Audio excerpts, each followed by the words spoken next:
The Forgotten Chapel. It was a cold, dense night, the kind of darkness that swallows any trace of light. Mariana and Lucas, a young couple, had decided to spend the weekend exploring the countryside, searching for adventure and stories to tell. The road they followed seemed to lead to nowhere. There were no houses, only twisted trees clawing at the starless sky. At the entrance of an abandoned trail, they came across a dog. It was large, with piercing yellow eyes and fur that was once white, now stained with dirt and mud. The dog growled low, not aggressively, but as though it was warning them. Mariana, always intuitive, hesitated. "I think it's trying to tell us something," she whispered, clutching Lucas's arm.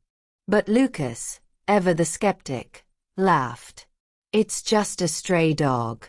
Come on, this'll be fun."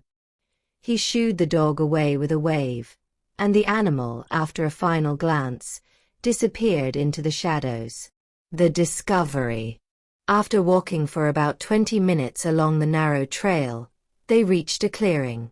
In its center stood a small stone chapel, overgrown with moss and nearly swallowed by vegetation. The place had a sinister air, with broken stained glass and a rotting wooden door. Carved into the chapel's facade was a strange symbol, a circle crossed by jagged lines.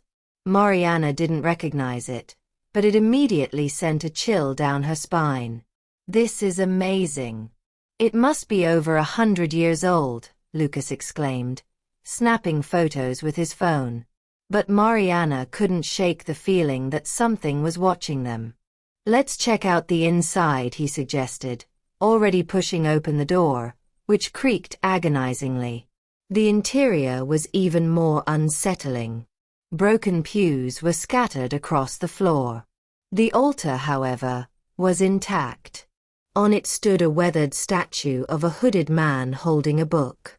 Oddly, the book appeared to be stained, not with dust, but with something red and dried. While Lucas examined the statue, Mariana noticed a mural on the wall.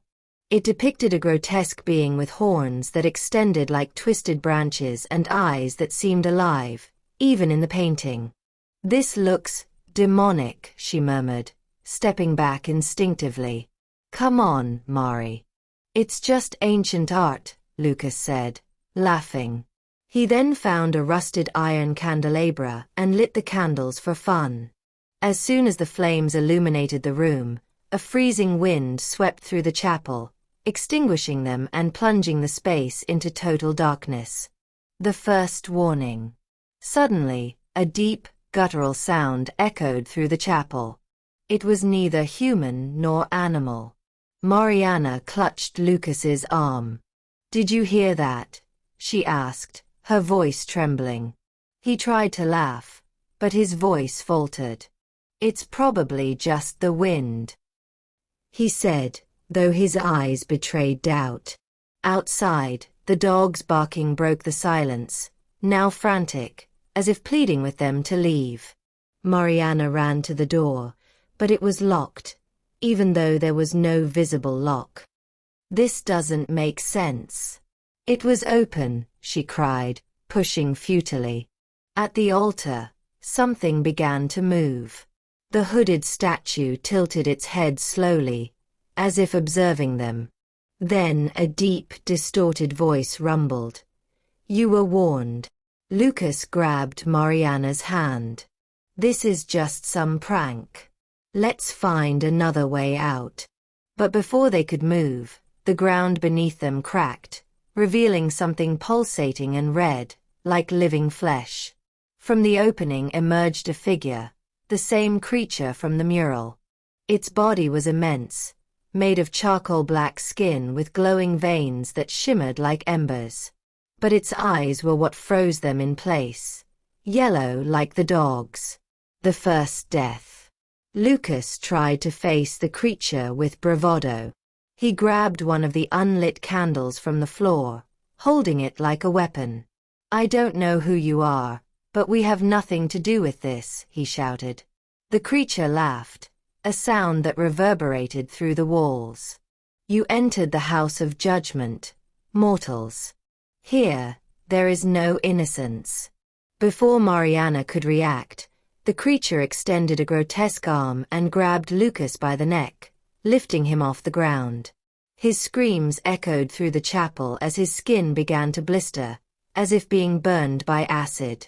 Within seconds, he was nothing more than a lifeless, contorted corpse, discarded like trash.